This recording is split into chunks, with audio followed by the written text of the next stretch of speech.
Dunia ini makin dipenuhi dengan hidangan yang menggoda.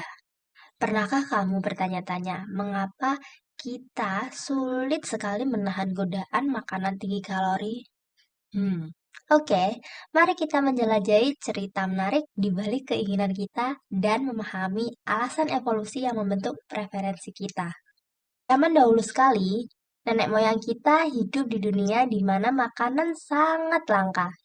Dan untuk bertahan hidup, mereka harus menggunakan energi dengan bijak dan memperoleh nutrisi yang maksimal.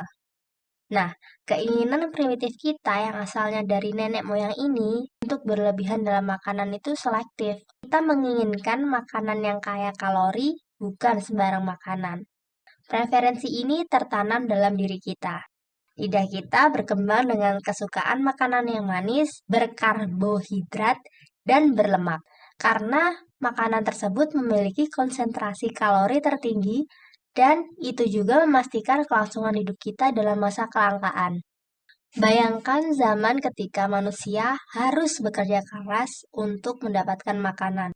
Mengumpulkan makanan yang bisa memberi kalori yang cukup tinggi dan cukup penting untuk efisiensi. Cari makanan yang kaya kalori menjadi pilihan yang masuk akal, karena makanan tersebut mampu memberi kita energi untuk waktu yang lebih lama. Jika kita bisa mengumpulkan 100 gram makanan dengan 250 kalori, dibutuhkan waktu berjam-jam untuk memenuhi kebutuhan energi harian kita. Namun, jika kita menemukan suatu makanan dengan 500 kalori per 100 gram, waktu buat cari makanan bisa berkurang setengahnya, dan itu bisa membuat kita fokus pada tugas penting yang lain. Kebutuhan bawaan kita terhadap makanan yang kaya kalori bisa muncul sejak usia dini.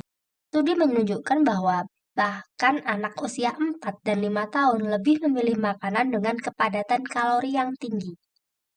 Ini bukan hanya tentang rasa manis. Anak-anak juga lebih suka kentang daripada buah-buahan berair atau kacang hijau daripada melon. Kita memang terprogram untuk memaksimalkan kalori per gigitan makanan. Namun, kemampuan kita untuk membedakan antara makanan dengan kalori yang sangat tinggi itu mulai memudar saat dihadapkan pada kepadatan kalori yang ekstrim. Nah, coba saat kita memasuki dunia penuh coklat, keju, dan daging olahan, di mana makanan ini adalah makanan yang tidak pernah ditemui nenek moyang kita. Nah, persepsi kita tentang kandungan kalorinya menjadi kabur. Otak purba kita tidak mampu menghadapi kreasi modern ini. Preferensi makanan kita terpaut erat dengan masa lalu evolusi kita. Keinginan untuk mencari makanan dengan kepadatan kalori tinggi membantu nenek moyang kita bertahan hidup. Tapi, di dunia yang penuh dengan hidangan menggoda, penting bagi kita untuk membuat pilihan yang sadar. Dengan memahami naluri primitif kita dan dampak kepadatan kalori pada preferensi makanan kita, kita dapat membuat keputusan yang berdasarkan pengetahuan untuk menjaga pola makan yang sehat dan seimbang. Ingatlah, kunci kesuksesan terletak pada menemukan harmoni antara nutrisi dan kesenangan.